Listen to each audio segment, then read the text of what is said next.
আসসালামু আলাইকুম ওয়া রাহমাতুল্লাহি ওয়া বারাকাতুহু। আজকে আমরা ব্যবস্থাপনা বিভাগ ৪র্থ বর্ষের অধ্যায়ভিত্তিক সাজেশন দিব শিল্প সম্পর্ক সাবজেক্টের জন্য। মাত্র ৩ টা অধ্যায় আপনাদের দাগিয়ে দেওয়া হবে যে ৩ টা অধ্যায় পড়লেই আপনাদের জন্য যথেষ্ট। তার আগে বলে রাখি ম্যানেজমেন্ট ডিপার্টমেন্ট 4th ইয়ারের যে অঙ্ক সাবজেক্টগুলো রয়েছে সেগুলো আমাদের অনলাইন প্রাইভেট ব্যাচ চালু রয়েছে। আপনারা যদি মাত্র ৭ দিনে গুছিয়ে প্রস্তুতি নিতে চান তাহলে আমাদের অনলাইন ব্যাচ যুক্ত হতে পারেন। তো শিল্প সম্পর্কের সবচেয়ে গুরুত্বপূর্ণ চ্যাপ্টার হচ্ছে ১ম চ্যাপ্টার শিল্প সম্পর্কের পর্যালোচনা।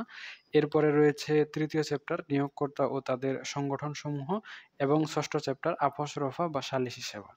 এই ৩ টে চ্যাপ্টারের ভিতরে যতগুলো খ এবং গ বিভাগের প্রশ্ন রয়েছে সবগুলো যদি আপনারা ভালো করে পড়ে নেন তাহলেই যথেষ্ট। আপনাকে আর বাইরে থেকে অন্য কোনো চ্যাপ্টার পড়ার কোনোই প্রয়োজন নাই। কারণ এই ৩ টে চ্যাপ্টার থেকে কমপক্ষে ৭০% নাম্বার কমন পাবেন।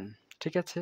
আর আপনারা এই ৩ টা চ্যাপ্টার শুধুমাত্র খ এবং গ বিভাগের জন্য দিচ্ছি। ক বিভাগের জন্য আলাদা সাজেশন ফলো করতে হবে। আপনারা ক বিভাগের আলাদা সাজেশন দেখে নেন। ঠিক আছে? আর আপনারা চাইলে আমাদের অনলাইন ব্যাচে যুক্ত হতে পারেন। আপনারা যদি চান তাহলে আমাদের ফ্রি গ্রুপ রয়েছে। নাম হচ্ছে বিবিএ গ্রুপ অল ডিপার্টমেন্ট। আপনারা আমাদের এই ফ্রি গ্রুপে যুক্ত হতে পারেন। পিডিএফ সাজেশন সংগ্রহের জন্য পিডিএফ গ্রুপে যুক্ত হতে পারেন এবং আমাদের ইউটিউব চ্যানেল রয়েছে। আমাদের চ্যানেলেও যুক্ত হয়ে থাকতে পারেন। তো ঠিক আছে, আজকে এ পর্যন্তই। সকলেই সুস্থ থাকুন, ভালো থাকুন আর আমাদের সাথেই থাকুন। দেখা হচ্ছে আপনাদের সাথে নেক্সট পর্বে। ততক্ষণ পর্যন্ত খোদা হাফেজ।